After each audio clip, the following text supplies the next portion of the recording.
구원의 하나님을 기억하는 삶 이런 제목으로 여호수아서 24장 14절에서 24절을 묵상하겠습니다.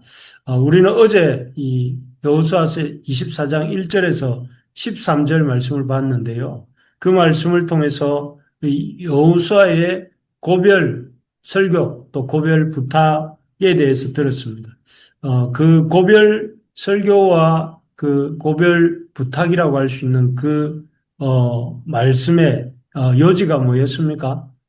구원의 하나님을 기억하고 잊지 말라 하는 것입니다.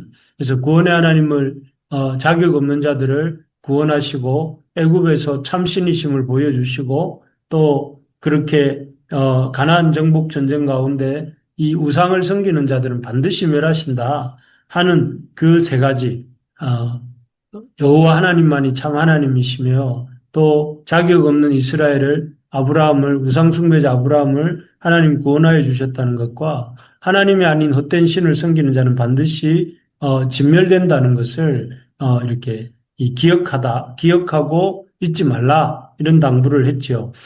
정말 신앙이라는 것은 참으로 우리에게 베풀어 주신 하나님의 은혜를 기억하는 것입니다.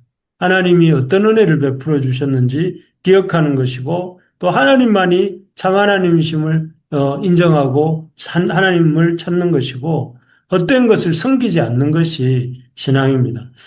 그래서 우리가 어제도 찬양했던 것처럼 매일의 삶 속에서 지금까지 지내온 것은 주의 크신 은혜다 하면서 하나님의 베풀어 주신 은혜를 기억하고 또 돈이든 사람이든 어떤 형상에게 절하지 말고 오직 하나님만을 섬기는 우리 새벽기도 하시는 우리 성도님들 또 그리고 우리 부르심의 가족들 되시기를 주의 이름으로 축복합니다. 네, 오늘 본문은 그래서 어제 말씀과 이어지는 말씀입니다. 이렇게 구원의 하나님을 잊어버리지 않고 기억하는 하나님의 백성으로서 그러면 이제 어떻게 살아야 될지를 하나님의 구원의 은혜를 기억하는 백성이라면 어떻게 살아야 하는지를 보여주시는 말씀입니다. 하나님의 구원의 은혜를 기억한다면 하나님의 백성으로서 어떻게 살아야 될까요? 이렇게 묻겠죠, 당연히. 그러면 먼저 이렇게 여호수아가 이스라엘 백성들에게 말해준 것이 하나님께 삶을 온전히 드려야 된다 하는 것입니다. 여기 14절을 제가 한번 읽어드리겠습니다. 그러므로 이제는 여호와를 경외하며 온전함과 진실함으로 그를 섬기라. 너희의 조상들이 강 저쪽 애굽에서 섬기던 신들을 치워버리고 여호와만 섬기라 이렇게 말하고 있습니다. 여기에 보면 하나님의 그 구원의 은혜를 기억하는 하나님의 백성이라면 하나님 앞에서 온전함과 진실함으로 여호와를 경외하고 섬겨야 된다 이렇게 말을 합니다. 온전함과 진실함 또 경외함으로 섬기는 삶을 살아라 이렇게 말을 하고 있죠. 참 이 많은 사람들이 믿는다고 하지만 입으로는 그 여호와를 섬기고 또 이렇게 말을 하지만 여호와를 섬긴다고 말을 하지만 실제로는 어떻습니까? 많은 오늘날 한국 교회에 또 하나님의 백성이라고 하는 사람들이 하는 일들은 실제로는 하나님을 섬기는 것이 아니라 하나님께 섬김을 받고 싶어 하고 또 교회를 섬긴다고 하지만 교회를 통해서 섬김 받기를 원하고 또 다른 사람들에게 섬김 받기를 원하는 그런 사람들이 많습니다. 그래서 어디를 가더라도 자기를 좀 이렇게 섬겨주기를 바라지 자기를 덜 알아주고 좀 덜 섬겨주는 것 같다 이렇게 느껴지면 참 아무런 말도 없이 마치 철새가 이렇게 지역을 옮기는 것처럼 교회를 옮겨버리는 경우가 많습니다. 그래서 그런 신앙, 섬기기보다 섬김 받으려고 하는 또 그러지 않으면 섬겨주지 않으면 서운해하고 움직여버리는 그런 것들이 한국 교회를 깊이 이렇게 병들게 한 것이죠. 그러나 여기 여호수아가 그 하나님의 백성들 이스라엘에게 권하는 것이 무엇입니까? 하나님을 섬기라는 것입니다. 여호와를 경외함과 온전함과 진실함으로 그를 섬기라. 여호와만 섬기라. 이렇게 계속 섬길 것을 이렇게 말씀하고 있습니다. 참으로 하나님의 백성이라면 마땅히 하나님을 섬기고 교회를 섬기고 하나님이 하시는 그 일을 섬기는 것이 우리의 본분인 것을 우리가 잊지 말아야 되겠습니다. 그래서 다가오는 2026년 이틀 남았는데요. 어떻게 하면 내가 하나님을 잘 섬기지? 또 어떻게 하면 내가 교회를 좀 잘 섬기지? 어떻게 하면 내가 우리 가족을 잘 섬기지? 이렇게 고민하는 우리가 될 수 있기를 바랍니다. 그래서 어떻게 하면 내가 섬김 받으려고 하는 것이 아니라 섬기는 삶을 살 것인지를 이렇게 고민하고 또 시도하는, 그래서 그런 참 섬기는 역사가 일어나는 우리의 삶이 되기를 간절히 기도합니다. 두 번째로, 첫째는 하나님을 섬기라는 것이었다면, 두 번째로는 구원받은 하나님의 백성이라면 마땅히 해야 될 일이 거룩하신 하나님을 사랑하고 예배하는 삶을 살라는 것입니다. 여기 19절에 보니까 이렇게 되어 있습니다. 여호수아가 백성에게 이르되 너희가 여호와를 능히 섬기지 못할 것은 그는 거룩하신 하나님이시요 질투하시는 하나님이시니 너희의 잘못과 죄들을 사하지 아니하실 것임이라, 이렇게 되어 있습니다. 여기에 보면 이제 여호수아가 그 이스라엘 백성에게 하나님이 어떤 분이신지를 말해주는데요. 하나님은 어떤 분이신가? 여기 이 거룩하신 하나님, 질투하시는 하나님이라고 합니다. 하나님은 세상의 그 어떤 존재들과도 구별되는, 거룩하다는 뜻이 그런 뜻이죠. 구별된다는 뜻인데, 거룩하신 분, 세상의 그 어떤 불완전한 그 존재들과 다른 구별되시는 하나님이시고, 또 하나님은 이렇게 이 백성을, 그 하나님의 백성을 사랑하시고 사랑하시는 만큼 또 질투하시는 하나님이시다 하는 것입니다. 참 하나님은 어떻게 우리 인간을 사랑하시는가 하면 사람을 하나님의 형상으로 짓지 않으셨습니까? 그런 것처럼 자신을 내어주시기까지, 또 우리를 위해서 자기를 내어주시지 않습니까? 십자가에서. 그런 것처럼 하나님 우리를 자기를 내어주시기까지 사랑하십니다.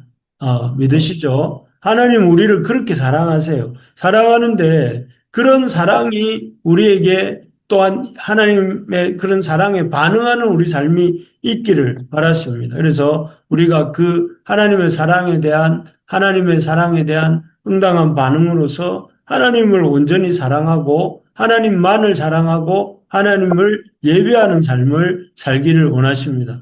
그래서 하나님을 예배하는 데 힘쓰는 자들이 이야말로 하나님의 구원받은 백성의 가장 큰 표징입니다. 그래서 우리가 하나님의 구원받은 백성이고 하나님의 은혜를 기억하는 백성이라면 우리가 그 어떤 일보다 힘써야 될 일들이 하나님 앞에 예배드리는 일입니다. 이 예배에 참 공예배가 있고 개인적으로 하나님 앞에 일상 속에 드린 일상의 예배가 있는데요. 특별히 말씀드리고 싶은 것은 하나님 앞에 나올 때 2026년에는 이 공예배를 잘 지키기를 바랍니다. 사실 우리는 예배에 이유만 있으면 빠지고 싶지 않습니까? 좀 피곤하면 빠지고 싶고 또 아프면 빠지고 싶고 일이 생기면 빠지고 싶고 또 참 사람들이 힘들어지면 또 빠지고 싶고 이런저런 이유로 우리가 자꾸 빠지려고 합니다. 그런데 그런 이유가 있음에도 불구하고 예배의 자리에 나오고자 힘쓰는 그런 사람이야말로 하나님을 진정으로 예배하는 사람이겠죠. 그래서 힘써 예배하는 자리를 지키는 백성이 될 것을 이렇게 될 것이 바로 하나님의 구원받은 백성이 살아야 될 삶입니다. 내년에 우리 모두에게 이런 예배의 회복과 예배에 대한 사랑이 일어나는 우리가 되기를 바랍니다. 그래서 특히 이 하나님의 백성들과 함께 하나님을 높이는 그 예배를 사랑하고 또 그 예배의 자리를 지키기 위해서 힘쓰고 또 그 예배를 통해서 힘을 얻는 우리 모두가 되기를 진심으로 소망합니다. 마지막으로 하나님의 백성이 하나님의 구원의 은혜를 기억한다면 하나님을 섬기는 삶을 살아야 되고 또한 예배의 자리를 지키는 삶이 되어야 된다면 그 다음으로 해야 될 것은 삶 속에서 하나님의 증인이 되는 것입니다.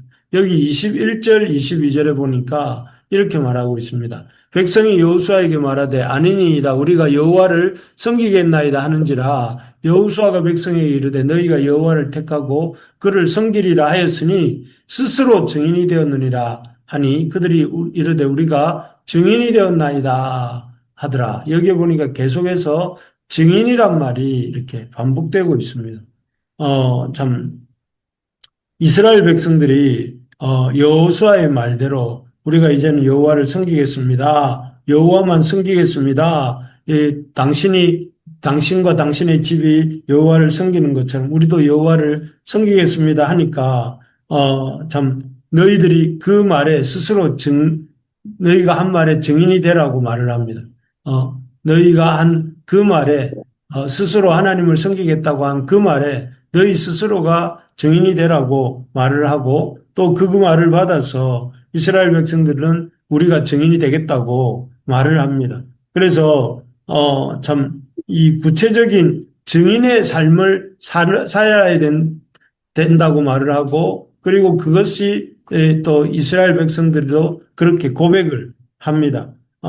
그래서 그 결과로 일어난 일들이 23절, 4절에 보면 그들 중에 이미 들어와 있었던 이방 신들을 치워버렸다. 이런 내용이 나오죠. 그래서 참 하나님 앞에서 하나님의 그 백성으로 살겠다고 했던 그 약속을 몸소 실천하는 삶을 사는 것. 이것이 구체적인 삶 속에서 실천하는 삶을 사는 것이 바로 하나님의 구원받은 백성의 태도다 하는 것입니다. 그래서 여기 예로 나온 것이 우상들을 버리는 것입니다. 24절에 나온 것처럼 참 이방신들을 치워버리는 거예요. 23절에. 그래서 삶의 현장에서 잘못된 것들을 치워버리고 하나님만을 섬기는 삶을 살면서 여호와의 증인이 되는 것, 하나님의 증인이 되는 것이 바로 하나님의 백성이 살아야 될 삶인 것입니다. 여러분, 우리에게 하나님 맡겨주신 사명이 있습니다. 그냥 우리를 마음대로 살라고 우리를 부르신 것이 아니고 우리가 하나님의 이 증인이 되도록 하나님의 영광을 드러내는 증인이 되고 또 우리가 하나님이 하신 일을 증거함으로 하나님을 모르는 자들이 하나님을 알고 하나님을 예배하도록 하나님 앞에 나오도록 이렇게 우리가 하는 그런 일들이 우리가 할 일입니다. 그래서 2026년도에는 저희도 찾는 이 사역을 하나님께서 찾으시는 또 하는 이 인생의 행복을 진리를 찾는 이들 그들에게 하나님을 증거하는 일을 힘쓰는 교회가 되기를 소망합니다. 말씀을 맺겠습니다. 하나님의 구원받은 백성으로서 하나님의 백성이 어떻게 살아야 됩니까? 세 가지를 이렇게 우리가 보았습니다. 첫째는 하나님을 섬김 받으려고 할 것이 아니라 섬기는 사람이 되어야 된다는 것. 둘째는 하나님을 예배하는 사람이 되어야 된다는 것. 하나님의 예배의 자리를 사랑하고 지키는 사람이 되어야 된다는 것. 세 번째로는 하나님의 말씀에 하나님의 증인이 되어야 된다는 것을 이렇게 보았습니다. 우리가 그렇게 살아가는 우리 오늘 하루가 되시기를 주의 이름으로 축복합니다. 아멘. 네, 아멘.